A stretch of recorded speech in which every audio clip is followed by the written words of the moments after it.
Yo, you there? Yeah, man. Cool, man. What's going on?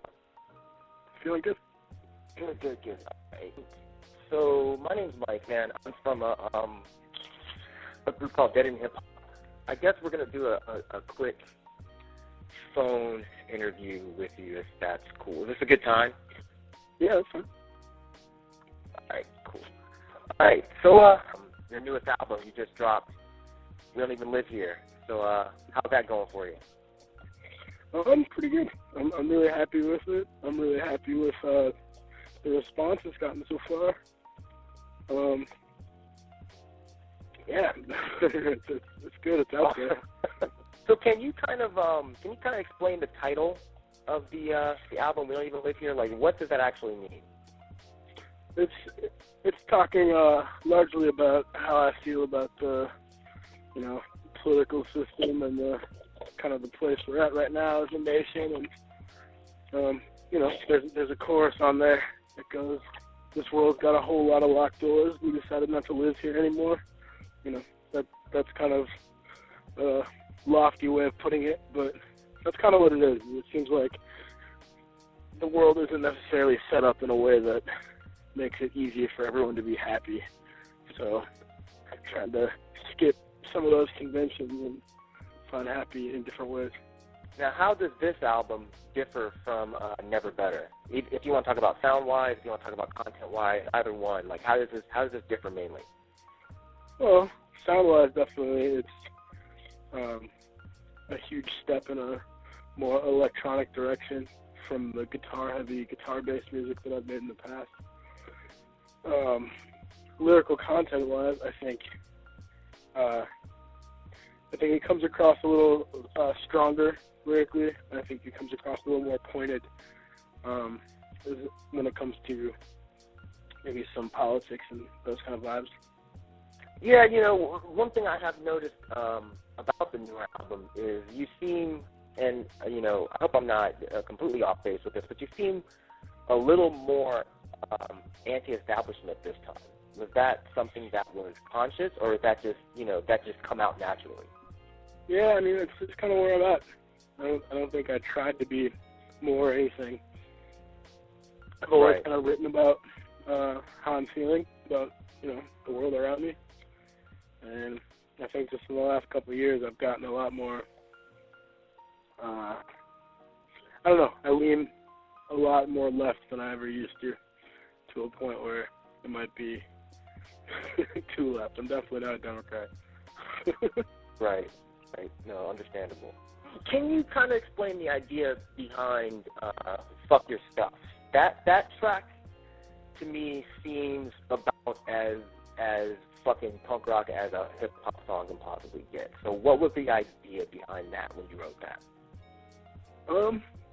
Just to try to make as, laid back and, slow kind of hip-hop song I could about the idea that the things that you're trying to show me will never equal how cool you are to me or what you mean, people are constantly trying to flaunt what they have. This isn't even about rap. This is about, everybody. People are always trying to, show what they got, and it just is not impressive at this point anymore, There's a lot of real shit going on. Right. That song's about the quality of your character is going to tell me a lot more about you than what you have, what you're trying to prove to me. Right. Nice. I've had this conversation actually quite a few times with friends of mine. Is that I see, hip hop and punk rock kind of moving on a parallel course. The way things started out with punk rock and with hip hop versus how they are now. Then you have the real hip hop title, the real punk rock title versus the stuff that the mainstream sees. Have you ever kind of thought about that similarity between punk and hip hop? Because I know you have a background in both. I think I've always thought that they're essentially the same thing. It's just kind of a I think hip hop is born out of turntables and the lack of music programs in the inner city, And punk rock is born out of, you know, trying to escape the tedium of suburban life, you know. I feel like at their roots, they tend to be about equality and about kind of being like reports on what's going on in the street, you know. Right.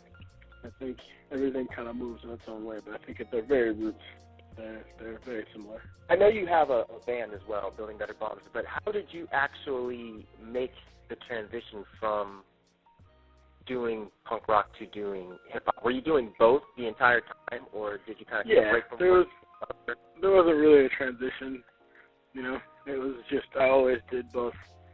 And then there was a point where my band broke up because people have to go to college, and I just, you know, started a million projects at the same time to figure out what to do next. Now, one thing that actually really interested me is how you decided to release the digital version of the book Work by Crime Think. Yeah. I'm not sure if he still works with the company, but I used to be in contact with Brian Dingledon. He used to work for them. I'm not sure if he's still with them or not, but he is. Oh, cool. So how did you actually hook up with those guys? I just sent them an email. You know? Oh, really? Yeah, their last couple books have been real positive in my life. I wanted to get that stuff out there. I sent them an email maybe 6 months before my record was done, just asking if there was any kind of thing that we could do working together, and that's what we came up with. Did you particularly choose the book Work? Yeah. Oh, you did? Okay. Nice. I think a lot of people don't realize how the economy breaks down, you know? I think that to put it out there in such simple text is really important. Yeah, that's something I actually had a conversation with Brian about, because were you ever into his band, Catharsis? Yeah. Yeah, he actually had that conversation. Say it again? Yeah, when I was younger, I liked the band. I didn't know that was his band until later on, though. Oh, yeah. That's kind of how I found this Crime Think stuff, was through Catharsis. But, so yeah, I thought that was actually really cool. So being on Rhymesayers, how does that feel? Like, you've been on the label for a while now, but being around the MCs and the caliber MCs that you're around, like, does that make you step your game up? Does that make you want to do anything different? Because you have a completely different sound than most rappers, period, but definitely with rappers on Rhymesayers. So how does that feel to be around those type of guys? It feels good. I mean, I definitely learned a lot from Slug and WLE coming up and Idea back in the day. And it was always, you know, they're a legendary label. But as far as my rapping style, I think, you know, there's a lot of rappers in the city, and rappers didn't want me around, man. Like, when I was coming up, when Doomtree was coming up, nobody wanted us at their show. So we kind of stayed away from the rap scene until way later on. And I think that my style is influenced by mainstream rappers plus my friends in Doomtree. You know what I'm saying? So, like, Snoop Dogg and Dr. Dre, Jay-Z, and then listening to underground rap constantly and trying to make angular shit, you know? Yeah. Now, why did the other rappers not want you guys around? Did you ever have some kind of... Because we weren't good. I mean, because we came in not thinking about the same things. You know, like, I came into hip-hop right at, like, the end of that first wave of underground battle rap and all that stuff. And I thought that battle rapping was fucking corny, and there was better things that you can do with your skills. You know, so, like, the whole scene was still on that, and it never clicked right for me, you know, until way later. And things are much different now, I assume, because you guys have, like, that yearly blowout that's always sold out. So are these same dudes that you were before kind of, like, coming back being like, shit, we fucked up? Nah, nobody, I mean, it's never been like we fucked up. People give us a props if they like us. A lot of people still don't like us. You know, it doesn't really matter. It's a matter of, like, we're still doing our thing exactly how we want to. I'm just saying, we definitely fit in the Minneapolis hip-hop scene now. And we do our thing, and everybody, you know, it's a really respectful scene. Everybody kind of wants to see everybody do well.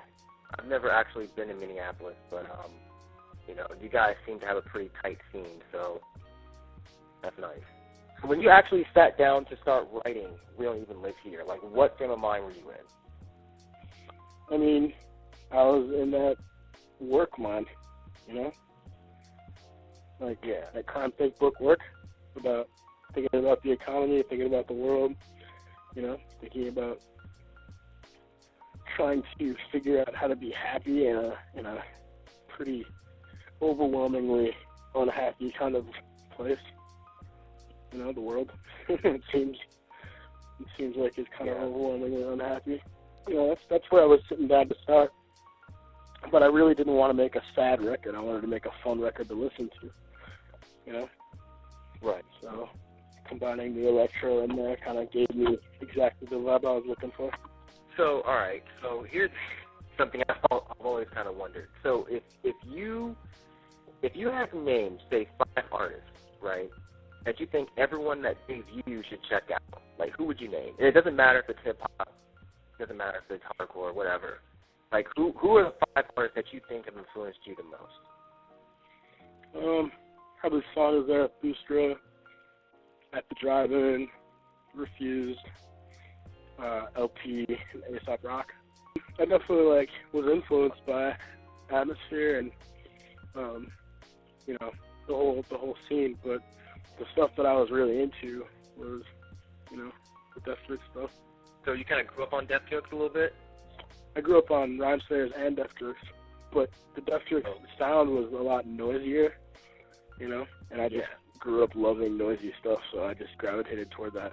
Cool, man. Well, but my last question really is, what do you really want people to take away from We Don't Even Live Here? Like, if you know, just some average kid who's never even heard of P.O.S. just picks up your album, like, what do you want him to walk away thinking when he you know, that you're better than you think you are? All you have to do is fucking try, and if you hate your job, quit it. That's probably it. And everybody at the label's pretty much behind you quite a bit as far as the type of music you want to make, and you have, you know, I'm sure you have free reign to put out whatever you want to put out. But again, when I was talking earlier about how, you know, you're pretty different from the other acts on the label, like, they're pretty much, you know, behind what you're doing. Oh yeah, absolutely. Always have been. And that's gotta be a great deal, right? It's never really been a question. Yeah, it's always like I make whatever music I want to make, and I say, hey, this is done, and they say, okay. Wow, nice. Cool, man. Well, that's really all the questions I had for you. Is there anything else you kind of want to throw out there as far as the record? I mean, you know, as far as the record or, you know, your music in general? No, man, I think it speaks for itself. It's just people got to check it out. You know, I think a lot of people don't know what to expect when they hear about me. Just check it out. If you like rap, if you don't like rap, whatever. I'm talking about something. A lot of rappers aren't doing that. So. My favorite thing about making music is playing live shows, and I'll be back on tour after I get a kidney transplant sometime in the middle of next year. So watch out for me. Good deal. Good deal. I will certainly be doing that, man. Well, I greatly appreciate you taking the time to have a chat with me. And, you know, I just want to say I greatly appreciate the music you make. I mean, I think we come from the same kind of background. I was in hardcore bands growing up and got into hip-hop later on. And when I discovered you, I was like, wow, this is so crazy. This dude's, you know, we have a very similar mindset. So I greatly appreciate your music, man, and I can't wait to see you back on the road, and I wish you the best of luck. Awesome, man. Thanks. All right, thanks a lot, man. You take care, and once again, thanks a lot for the chat, man.